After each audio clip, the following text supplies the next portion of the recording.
In this video, I will explain Ohm's second law and detail exactly what each variable in the formula means. By the way, if you like this video, don't forget to like and subscribe to this channel and activate the bell. It is very important for the continuity of this channel. While Ohm's first law relates voltage, current, and resistance, the second law focuses on what determines the resistance itself. There is a resistance to the flow of an electric current through electrical components. Experiments show that the resistance R of a given wire is. This equation shows that the resistance R of a conductor depends on its resistivity, length, and cross-sectional area. Think of a wire as a pipe for water. The length of the wire is like the length of the pipe. A longer pipe will create more friction, making it harder for water to flow. Similarly, a longer wire has more resistance, hindering the flow of electrons. Resistance is directly proportional to length. The cross-sectional area of the wire is like the width of the pipe. A wider pipe allows more water to flow through easily, while a narrow pipe restricts the flow. In the same way, a thicker wire, larger cross-sectional area, provides more pathways for electrons, leading to less resistance. Resistance is inversely proportional to the cross-sectional area. The material of the wire is like the texture of the inside of the pipe.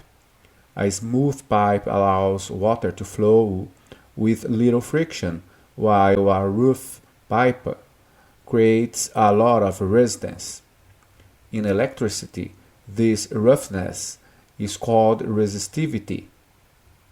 Every material has a unique resistivity. For example, copper has a very low resistivity, making it a good conductor, while rubber has a high resistivity, making it an excellent insulator. Putting these factors together gives you Ohm's second law, expressed by the formula.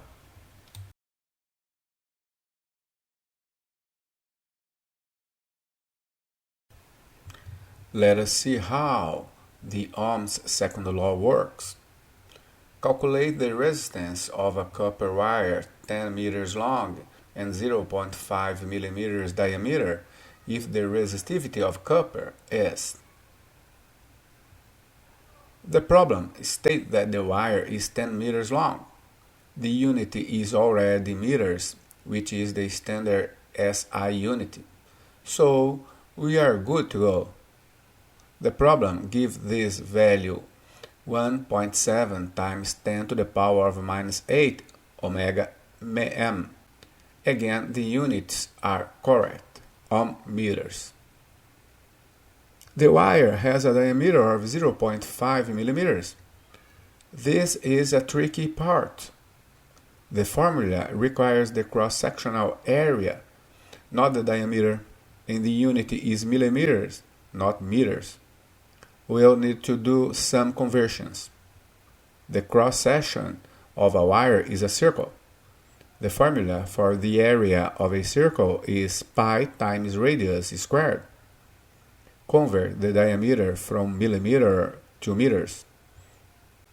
And then calculate the cross-sectional area in square meters.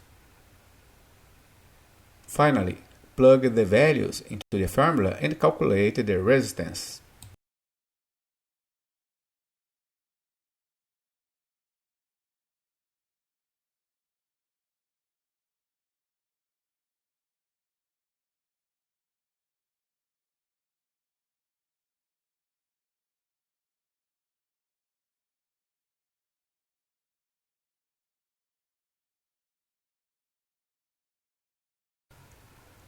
A student needs to make a 0.12 ohm resistor.